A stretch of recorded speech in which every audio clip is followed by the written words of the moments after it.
sekalian, kemarin kita membahas sahabat Abu Bakar As-Siddiq.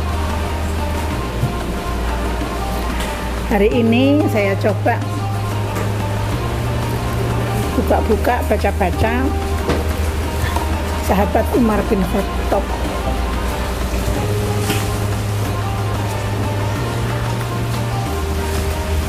Tulisan lu ngantek semennya kayak belum semuanya,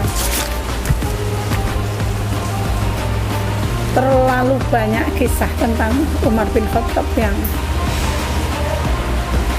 sangat-sangat penting untuk kita tahu, sangat penting untuk kita teladani,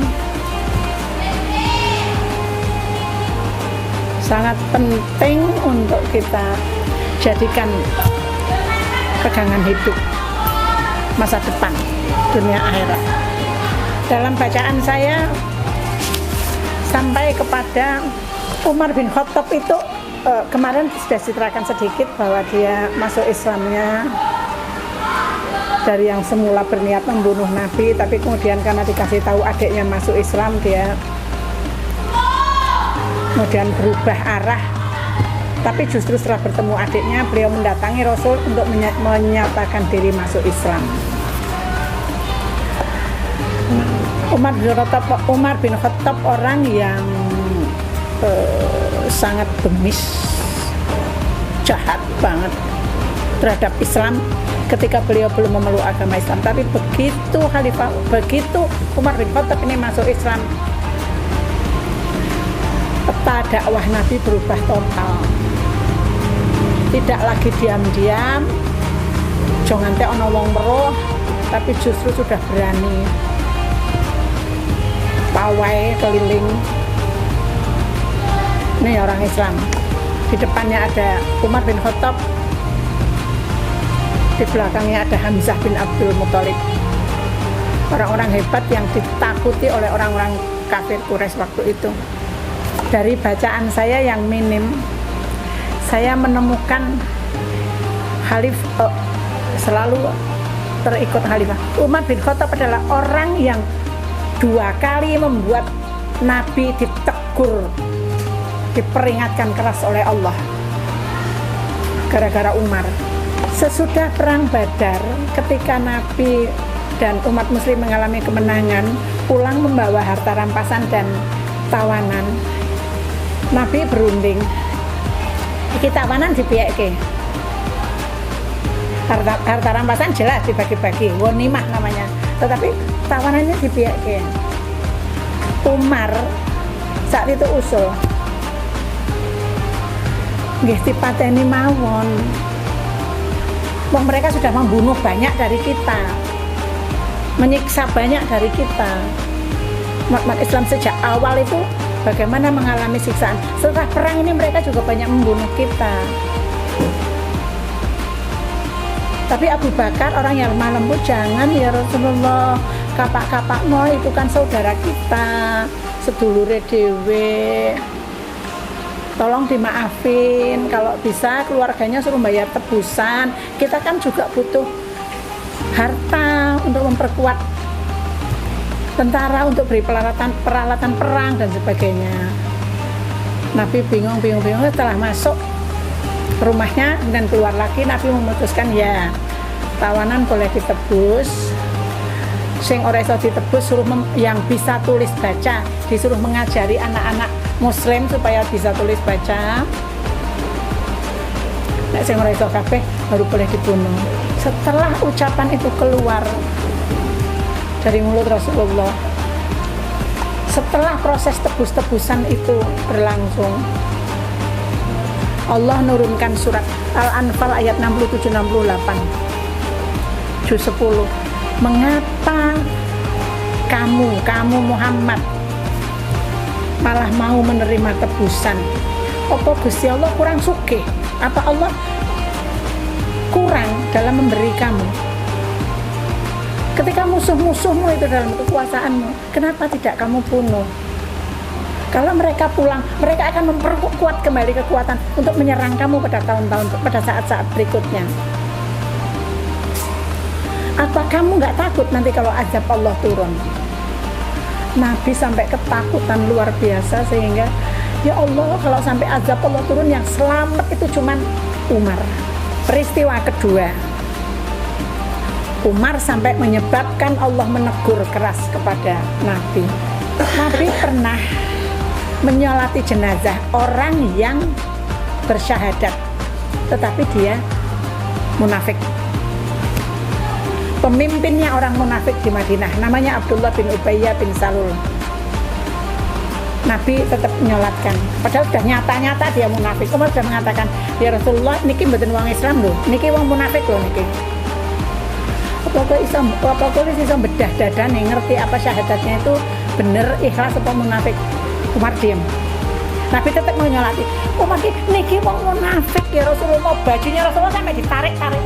Jangan ya Rasul, jangan disolatkan, ini orang munafik ini. Nabi malah mundur, kamu Umar. Nabi menyolatkan Abdullah bin Ubayyah bin Salul. Beberapa saat kemudian turun surat At-Taubah ayat 81. Kenapa kamu Muhammad masih mau mensolatkan orang-orang yang jelas-jelas dia itu munafik? Jangan sampai nanti terjadi lagi kamu Muhammad menyolatkan orang-orang munafik, siapapun. 2 kali ayat Allah turun menegur Rasulnya gara-gara diingatkan Umar nggak mau. Itu hebatnya Umar bin Khattab. Ketika setelah Rasulullah meninggal, pimpinan umat Islam waktu itu dipimpin oleh Khalifah Abu Bakar. Hanya 2-3 tahun, nggak sampai 3 tahun, 2 tahun lebih Abu Bakar memerintah, beliau meninggal, kemudian digantikan oleh Umar. Ketika Umar bin Khattab menjadi khalifah, pemimpinnya orang-orang muslim pada waktu itu, presidennya orang Islam waktu itu,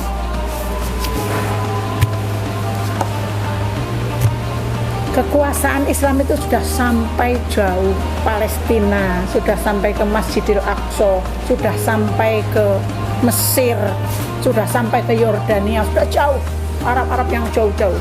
Ketika pasukan Islam waktu itu makan menaklukkan Yerusalem, Umar itu di Madinah, dia sedang khutbah, langsung berhenti, langsung teriak, tentara, tentara, naik gunung, naik gunung.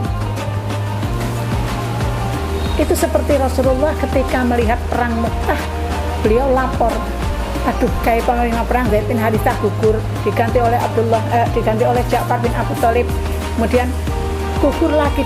Nabi melaporkan, memang dia melihat betul, diperlihatkan oleh malaikat Jibril.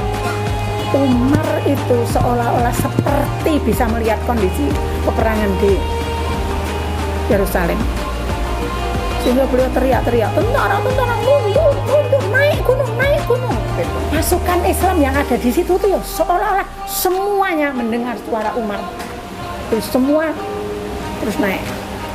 Itu karomah Umar yang diberikan Allah. Jadi begitu mulianya Umar sampai dia saat-saat tertentu bisa dibuat oleh Allah pada saat itu, bukan saat dibuat oleh Allah saat itu, dia bisa melihat kondisi pasukan yang ada di medan perang yang jauh. Ketika kemudian Masjidil Aqsa, Baitul Maqdis ditaklukkan oleh pasukan kaum muslimin, yang jaga masjid itu pendetanya, saya mau menyerahkan Masjidil Aqsa ini, tapi harus langsung kepada khalifah, pada presidenmu. Kalau hanya sama kamu panglima, aku nggak mau. Tapi aku maunya menyerahkan ini kepada presidenmu. Umar dikabari pakai surat waktu itu, orang naik kuda cepat. Umar terus berangkat berdua dengan pembantunya. Kudanya cuma satu, naik kudanya gentenan. Umar di atas, pembantunya jalan. Pembantunya naik kuda, Umar jalan. Dilalah meh tekan Masjidil Aqsa, gilirannya Umar yang jalan.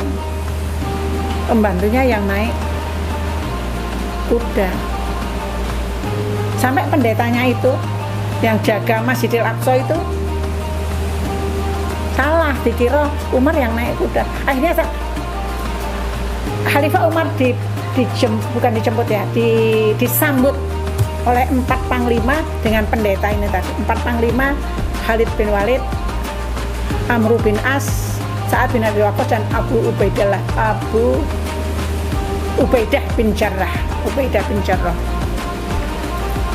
Mereka pakai pakaian bagus, naik kuda, panglima lah, gagah. Umar datang, pendetanya ngira yang naik kuda itu yang Umar terus kasih tahu, yang Umar yang jalan.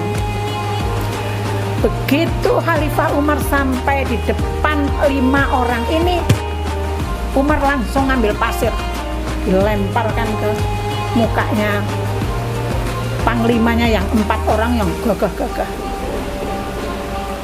Umar langsung ngomong, sudah berapa lama Rasulullah meninggalkan kita? Seberapa jauhnya antara Masjidil Aqsa ini dengan Madinah? Kenapa saya melihat kamu sudah menjadi orang-orang yang gila dunia? Mudun, ditarik sama Umar. Saya mau kamu pakai bajumu yang dulu. Enggak mau Umar itu dengan kemewahan, disambut mewah, enggak. Dia enggak mau orang Islam itu berubah menjadi orang-orang yang gila dengan penampilan. Umar bin Khattab melihat itu, pendeta tadi justru kemudian memeluk agama Islam. Oh, ini toh caranya. Dalam Islam itu begini toh. Begitu kagumnya dia sehingga dia malah masuk Islam. Khalifah Umar itu mengirimi surat ke negara-negara tetangga ini. Ada Raja Romawi dikasih surat. Iki ngelingke kebenaran. Kowe gelem ora mlebu Islam. Nek ora, kowe bayar upeti. Jaminan keamanan. Kami nanti akan menjamin keamanan. Tentara kami akan masuk itu menjamin keamanan. Atau kita perang. Raja Romawi itu sengaja datang ke Madinah, dia pilih membayar upeti, datang ke Madinah mencari Khalifah Umar. Sampai di Madinah dia tanya sama orang-orang, di mana istananya Khalifah Umar, di mana? Oh ya, sini, nanti terus belok sini ya, belok sini, ini nanti sampai di situ. Kalau ada orang di situ, itu yang namanya Khalifah Umar. Diikuti. Bro, ono Google Map men. Ikuti. Setelah sampai, dia hanya melihat orang tiduran di bawah pohon, tidak pakai baju, bajunya baru dijemur. Nanya, Pak, tempatnya Khalifah Amirul Mukminin Umar bin Khattab itu di mana? Oh ya, harus pakai baju. Saya ini Umar bin Khattab. Kaget. Lah kok koyok ngene Islam. Saat itu juga dia memilih memeluk agama Islam. Kesederhanaan Umar luar biasa. Khalifah Umar bin Khattab, setelah dia memegang pemerintahan, dia atur. Dia orang yang cerdas untuk memikirkan bentuk-bentuk negara. Mungkin juga dia belajar sana sini ya, walau alam. Tetapi kalau nggak orang cerdas nggak bisa. Ora ono pelajaran, ora ono ajaran waktu itu tentang bagaimana kerajaan. Bangsa Arab kan suku-suku terpecah belah luar biasa. Nah, iki Umar membentuk badan keuangan. Pertama dia menetapkan kalender hijrah, tahun hijrah. Maunya sejak Nabi lahir? Enggak, waktu itu belum ada Islam. Ya udah sejak Nabi dia tuh diangkat jadi Rasul. Enggak, waktu itu Islam lemah sekali. Akhirnya diputuskanlah tahun pertama Islam itu tahun Nabi hijrah ke Madinah. Saat itu Islam mulai bangkit. Tahun hijrah dimulai dari situ. Umar membentuk dewan-dewan yang mengatur keuangan negara. Mulai ada pajak untuk perkebunan, untuk perdagangan. Mulai tentara itu dapat gaji tetap. Mulai ini semua yang pernah ikut perang di perang Badar dan Uhud walaupun sudah tua dapat pensiun. Umar membuat mata uang Islam. Umar menetapkan gubernur. Daerah sudah luas sekali, ini harus ada gubernur. Gubernur itu pangkatnya gubernur sekaligus panglima militer sekaligus imam sholat. Harus jadi imam sholat. Setiap Umar mengutus gubernur, dia pasti mengutus orang satu lagi yang tugasnya untuk memberi nasihat dan mengamat-amati gubernur ini kelakuannya dia. Umar juga membuat pengumuman pada seluruh umat Islam di daerah manapun, kamu boleh kalau tidak puas dengan gubernurmu, kamu boleh datang ke Madinah melaporkan gubernurmu. Jadi pada waktu itu nggak bisa diamati kayak sekarang, kayaknya kok lucu gitu loh. Belum ada HP, belum ada macam-macam, belum ada drone untuk ngecek ini nggak ada. Jadi Umar modelnya seperti itu. Ada orang datang ke Madinah, orang Mesir. Panglima Amr bin As itu kemudian jadi gubernur Mesir. Orang itu lapor, jebule wong Yahudi. Amr bin As itu punya istana. Iki orang ya rodok cinta dunia gitu. Jadi punya istana. Di depannya itu udah bersih, tinggal ada rumahnya orang Yahudi kuno. Kalau Amr bin As wis omahmu tak tukune. Aku pengen ngedeke masjid neng kono. Nggak boleh. Tak bayar 5 kali lipat. Nggak boleh. Yang tak bayar 10 kali lipat, tetap nggak boleh. 20 kali lipat, saya nggak akan pernah menjual tanah ini. Aku duweni kuriku. Oh ya wes, ora ngerti kowe. Digusur orang Yahudi itu. Amr bin As membuat masjid di situ.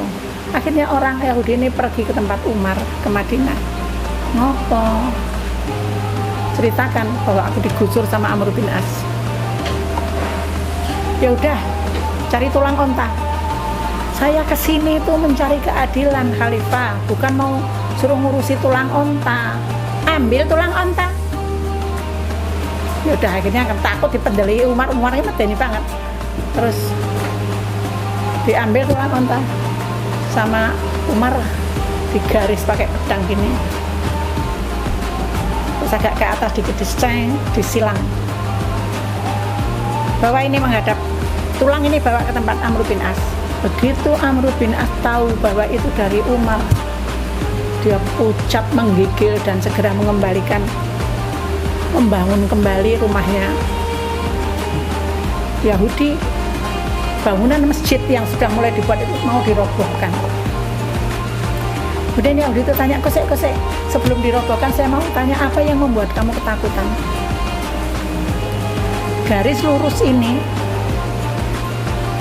itu perintah Umar bahwa saya harus tetap di jalan yang lurus, jangan sampai saya dolim. Garis palang begini itu artinya kalau saya melanggar, Umar sendiri yang akan datang memenggal leher saya.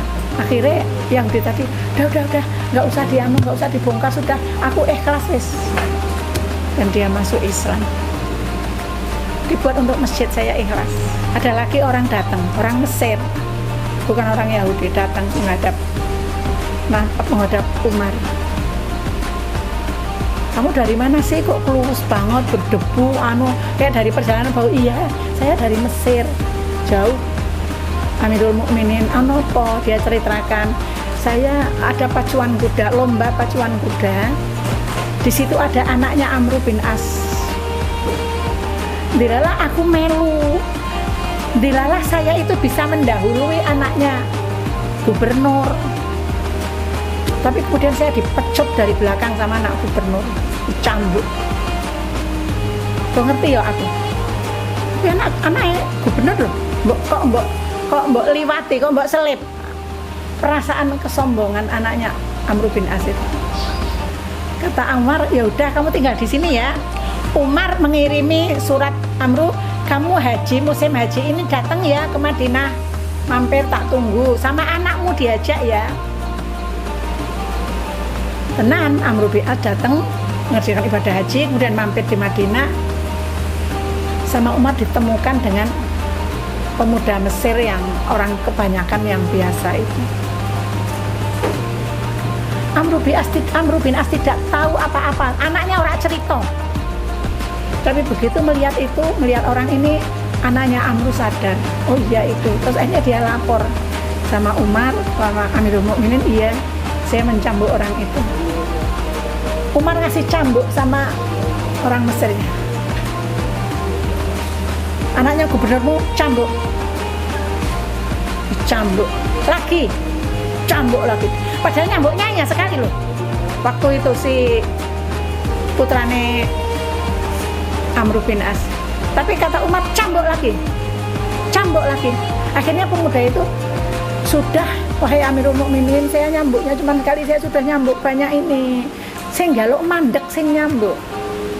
Kata Umar, kalau kamu nggak minta berhenti sendiri, cambukan ini nggak akan berhenti. Cambukan itu satu balasan ketika dia mencambuk kamu.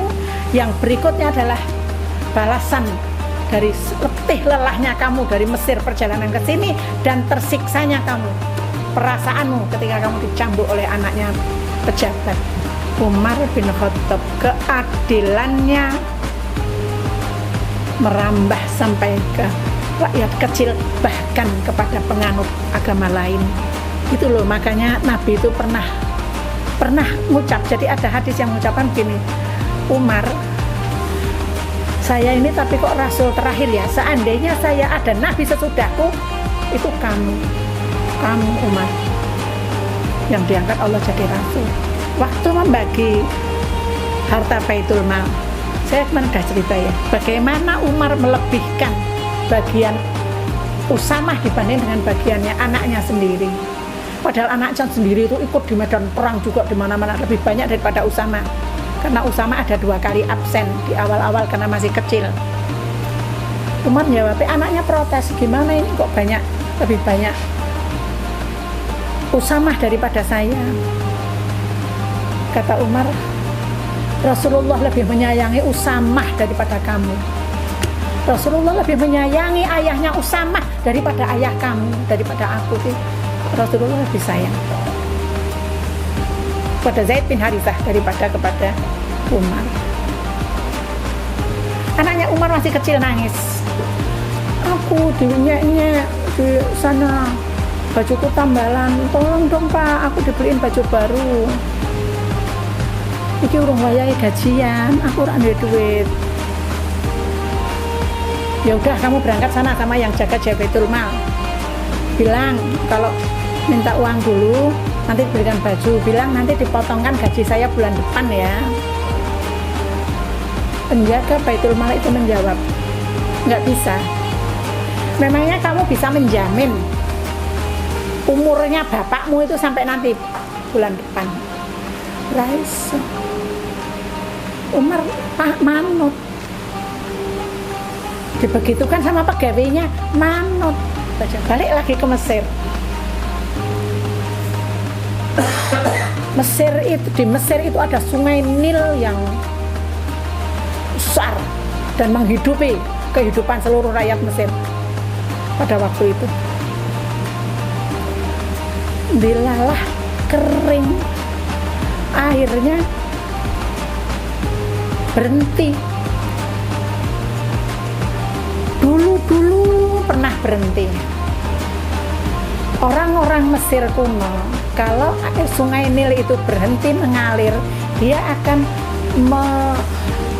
memberikan sesaji berupa gadis yang cantik dihiasi seindah-indahnya, kemudian dibuang ke sungai Nil itu. Beberapa lama kemudian air sungai mengalir. Ketika Amr bin As menjadi gubernur di situ, terjadi itu. Lah orang-orang Mesir mau kembali seperti dulu.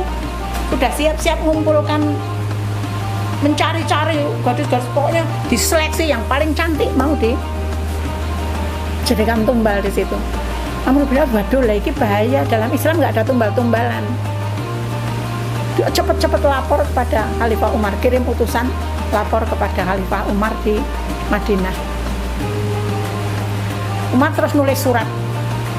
Dah, surat ini sampaikan ke Amr bin As. Suruh dia baca, kemudian lemparkan surat ini ke Sungai Nil. Begitu surat itu sampai, Amr bin As membaca surat itu. Dibaca. Dari hamba Allah Umar, Amirul Mukminin, kepada Sungai Nil dan penduduk Mesir. Jika engkau Sungai Nil mengalir semata-mata karena dirimu sendiri, maka berhenti kamu, jangan mengalir. Tetapi jika yang mengalirkan kamu itu adalah Allah, maka kami akan mohon kepada Allah untuk mengalirkanmu. Kemudian Amr bin As setelah dibaca, kertas itu dilemparkan ke Sungai Nil. Bapak Ibu sekalian, Khalifah Umar bin Khattab ini ketika menjadi khalifah, malam dia jarang tidur, siang tidak tidur, sehingga waktu istirahatnya itu hampir-hampir tidak ada. Kalau dia siang tidur, dia merasa berdosa. Kalau aku ngantek awan turu lah sing ngurusi rakyatku sopo. Nah kalau saya malam saya tidur, ibadahku kapan? Itu Umar. Umar sering kali kalau malam itu pergi berjalan keliling sidak, ajak pembantunya apa yang megang kunci Baitul Mal, diajak keluar. Umar mendengar klesik-klesik. Jadi Umar itu tukang ngintip, mencuri dengar. Kok di rumah ini ada anak nangis terus, kenapa gitu? Terus dia dengar di situ, diintip, dilihat ada ibu-ibu baru masak. Orang mateng-mateng, kok orang ndang mateng, orang ndang ditulang, anaknya kelaparan. Ternyata ibu ini memasak batu. Umar masuk, kalau dilihat ibu baru ngapa, anakmu kok nangis terus, kenapa? Kamu lagi, anakku kelaparan, lagi ngapa kamu masak? Lu kok kamu masak batu, kapan matengnya? Iya, aku nggak punya apa-apa untuk dimasak, kami nggak punya makanan sedikit pun. Umar langsung pulang, masuk ke Baitul Mal, ngambil gandum sak karung, beras sak. Makanan pokoknya gandum sak. Diangkat sendiri pembantunya. Jangan, ini saya yang angkat. Kenapa? Apa kamu mau ngangkat dosaku? Berani nanggung ngangkat dosaku? Ben tak bawa dewe. Khalifah Umar membawa sendiri. Setelah sampai di situ, langsung dia turunkan dia yang masak. Udah ibu istirahat, masak dia. Setelah mateng, anaknya dikasih tahu, ibunya dikasih tahu, anaknya didulangi, anaknya bisa ketawa. Saya baru bisa pulang setelah melihat anak-anakmu ketawa. Ibu tadi ngomong, ya Allah, seandainya khalifah itu seperti kamu, negara ini nggak ada orang miskin yang nggak bisa makan seperti saya. Ibu itu nggak tahu bahwa yang datang itu Khalifah Umar, nggak paham dia. Kalau Khalifah Umar itu seperti kamu, Pak, negara ini makmur, orang ngomong melarat kayak aku. Di malam yang lain, Umar berjalan, ada orang dari luar Madinah kok buka tenda, pasang tenda. Dia duduk, ada bapak-bapak di luar, dia duduk. Saat dari mana Pak? Pak basa-basi nanya-nanya. Terus terdengar dalam tenda itu orang sakit, kesakitan. Itu siapa? Itu istri saya. Lah ngopo? Itu mau melahirkan. Lah terus yang mbok joke melahirkan koyo ngono dhewe kok piye ya mati mau. Umar langsung pulang menjemput istrinya disuruh membantu orang itu melahirkan. Begitu lahir, istrinya dari dalam itu bilang, Alhamdulillah Amirul Mukminin, sahabat kita malam ini melahirkan anak laki-laki. Kaget wong mau, oh ini ternyata khalifah. Dia nggak tahu. si khalifah dan istrinya itu nulungi wong lain. Oke. Apa ada zaman kayak dalam malam yang lain, cerita yang sangat terkenal juga. Sampai di rumah udah malam kok ada orang ibu dan anak omong-omong. Umar dengar ngomongnya. Rupanya rumah ini rumah ibu janda dengan anak perempuannya. Itu penjual susu, memerah susu dijual. Duk, kata ibunya, entuk spiro. Ini segini, yang kok nek dijual semono ya nggak bisa untuk beli makanan untuk kita besok nggak bisa makan. Coba ditambah air, kata ibunya. Loh, kok kita nambahi air? Kan nggak boleh sama khalifah. Khalifah kita kayak turu enak-enakan kemulan, dia nggak mikir bahwa kita ini nggak bisa makan, dia nggak mikir. Anaknya jawab, mungkin khalifah tidak tahu, tapi Allah tahu, Bu.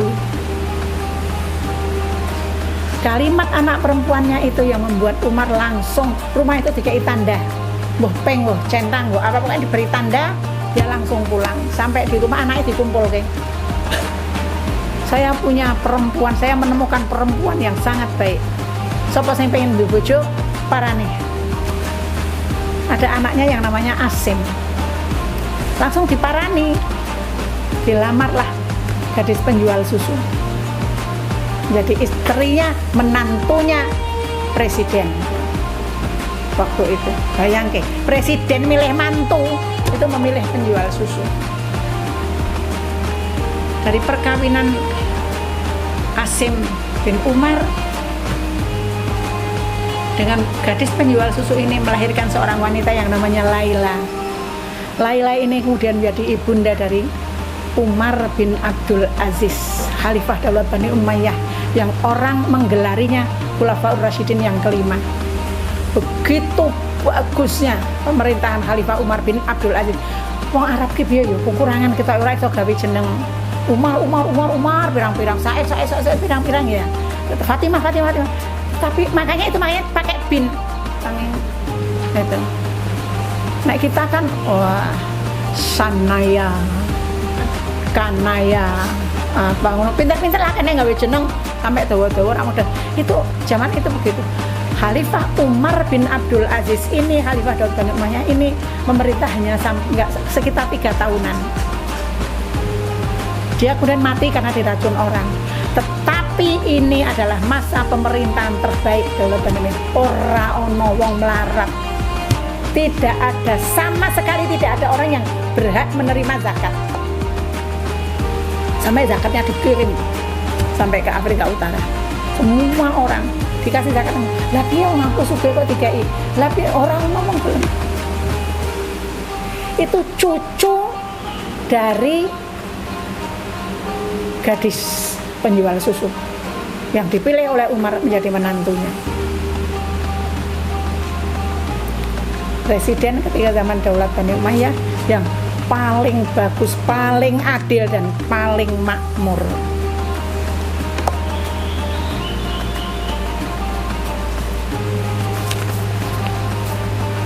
Cerita tentang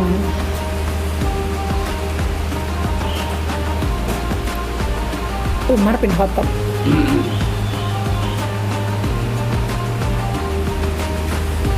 Tidak ada, hampir-hampir tidak ada selesainya. Khalifah Umar bin Khattab itu orang yang sangat membenci kemusyrikan.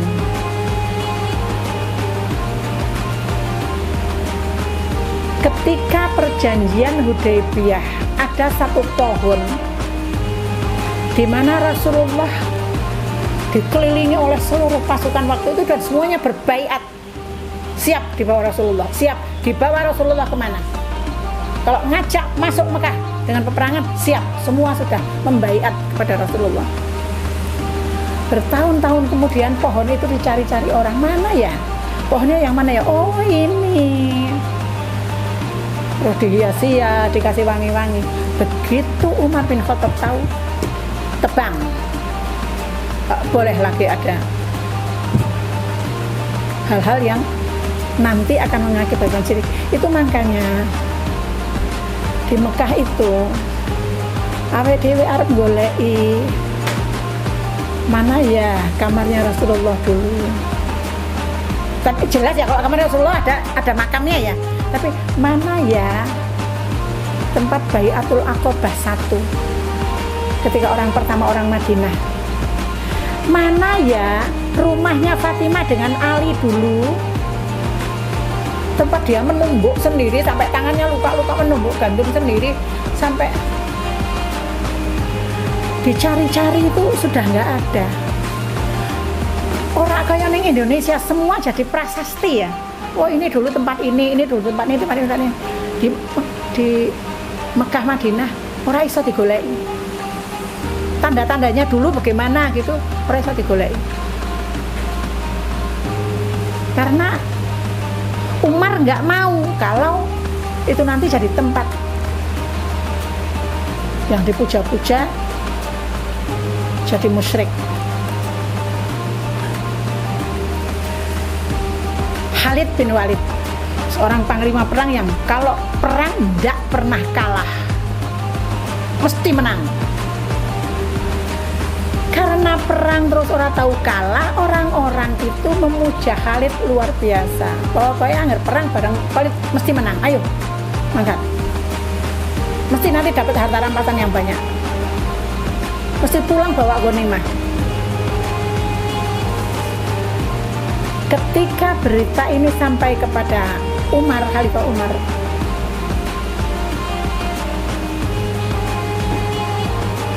waktu itu pertama dia masih usul karo Abu Bakar, khalifahnya masih Abu Bakar waktu itu. Abu Bakar, tolong Khalid dipecat. Si Abu Bakar marah. Loh piye? Khalid bin Walid itu digelari oleh Rasul pedang Allah, Syaifullah. Saya mau menyuruh pedang yang sudah dihunus oleh Rasulullah itu masuk sarung. Raiso. Saya kurang menyebut itu salah ya. Itu untuk Panglima Khalid. Kalau yang kepada Usama itu Abu Bakar marah narik jenggot Umar sambil ngomongan. Saya disuruh memecat Panglima saya ditentokkan Rasulullah. Orang bakalan. Nah itu Abu Bakar. Nah itu juga waktu Abu Bakar masih memimpin. Abu Bakar sama Umar disuruh memecat Khalid. Marah Abu Bakar, nggak mau. Ketika pemerintahan pindah ke tangan Umar, Abu Bakar wafat, kemudian Umar jadi khalifah. Tindakan pertama juga dilakukan langsung menyuruh sahabat Bilal bin Rabah. Bilal bin Rabah ini bekas budak muazin Rasulullah. Dibawahi surat konmoro ke medan pertempuran. Surat ini disampaikan ke Khalid. Khalid panglimamu itu, panglima Khalid itu suruh tidur di pasir, pepet pipinya harus nempel di pasir. Pipi yang satu kamu tumpangi kakimu, bacakan bahwa Khalid bin Walid dipecat dari panglima. Khalid salah opo, wong bingung kabeh. Tapi Khalid bin Walid itu yo manut. Setelah itu dia tetap ikut berperang walaupun sudah bukan panglima. Ditanya orang, kamu maunya ikut perang, sudah dipecat sama Umar. Loh, kata Khalid, saya berperang itu karena Allah, bukan karena Umar. Loh, hebatnya orang pada waktu itu. Ternyata apa? Umar menyuruh dan menunjuk Bilal yang bekas budak iki loh. Khalid bin Walid yang begitu top tersohor di mana-mana, yang dikultuskan, dipuja-puja oleh tengah hati, bisa diinjak oleh Bilal yang bekas budak. Umar tidak mau mendewa-dewakan seseorang. Jangan sampai orang memuja-muja Umar, karena semua kemenangan-kemenangan yang diterima, yang diperoleh oleh Khalid itu semua dari Allah, bukan karena Khalid.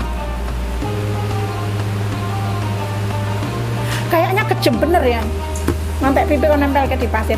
Tapi ternyata ketika saat-saat sakaratul maut Umar bin Khattab, karena dibunuh oleh Abu Lu'lu'ah di masjid, baru ngimami, baru Allahu Akbar baca, ditusuk dari belakang. Umar dipangku oleh anaknya, kepalanya dipangku sama Abdullah bin Umar. Dia bilang, pindah saya, kepala saya taruh di pasir. Umar minta kepalanya di pasir. Pak, jenengan itu nembe geram, munto, udah manut di sini dipangku, enggak, saya pengen saya letakkan saya di pasir. Saya mau nempelkan pipi saya di pasir. Begitu diletakkan di pasir, Umar nangis sambil, ya Allah, saya tidak ingin saya mati dalam keadaan saya gila dengan dunia. Saya tidak mau tempat yang empuk, saya mau di pasir, di mana tempat saya nanti akan dikubur. Jadi Umar bin Khattab itu seperti itu. Jadi ini ada yang ngomong Khalid bin Walid nempelkan, itu bukan karena Khalid bin Walid salah, tapi karena orang sudah mulai menuhankan Khalid. Sangat menjaga iman, sangat menjaga supaya ininya jangan sampai melenceng. Dipameri panglima-panglima nih, nunggu jarang pokoknya bagus gini, kita mau menerima khalifah di karo khalifah piye ngono, naik kereta kencono. Di sirati pasir, tarik suruh turun. Ganti bajumu dengan baju yang dulu. Kapan, berapa lama Rasulullah meninggal kok wis lali dunya? Kok kamu sudah gila dunia? Berapa jarak dari sini dengan Madinah? Baru berapa lama? Kok kamu sudah gila dunia? Turun, aku nggak mau. Tetapi Umar sendiri memberi contoh bahwa dia juga orang yang sangat-sangat sederhana.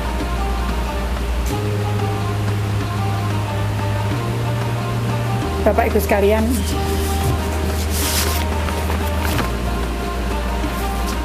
sekarang saat ini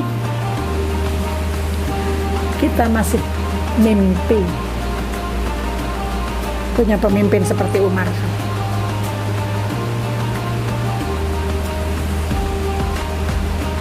Lalu jauh di awang-awang.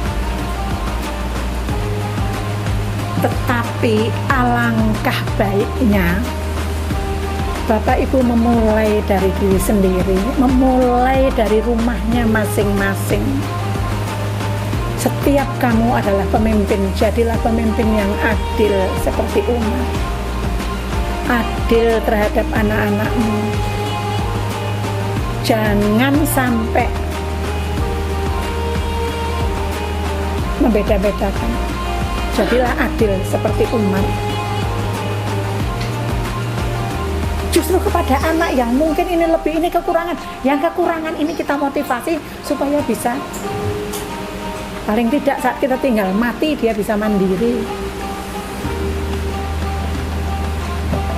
dia tidak tergantung sama kakak-kakaknya.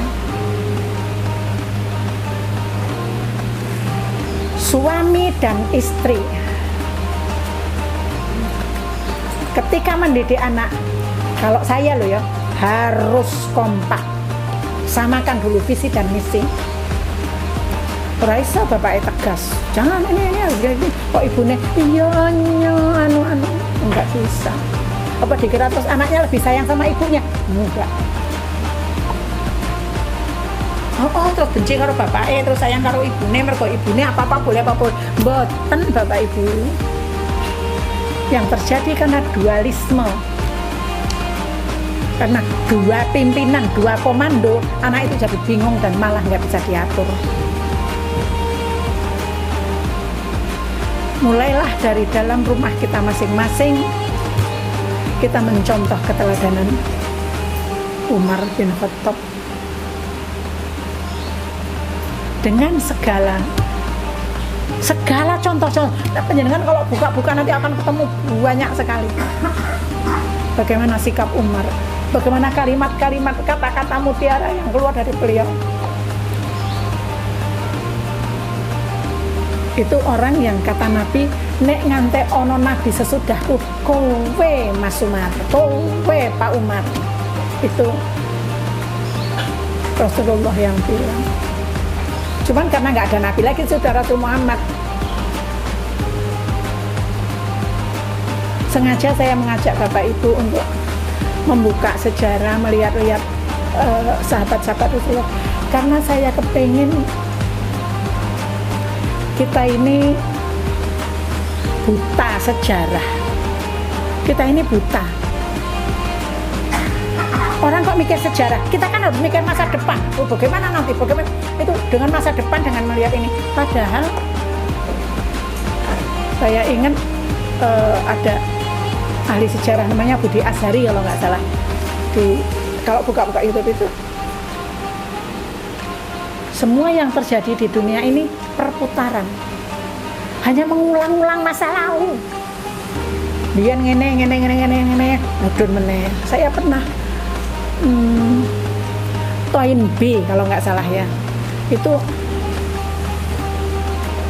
perputaran peradaban manusia dari nomaden terus bisa mandiri, udah di atas, udah punya negara, udah punya ini, terus nanti turun mulai buat prasasti, mulai lupa, mulai serakah, mulai bagi-bagi kenikmatan, bagi-bagi kue nggak bareng, akhirnya hancur, akhirnya muncul lagi nomaden baru.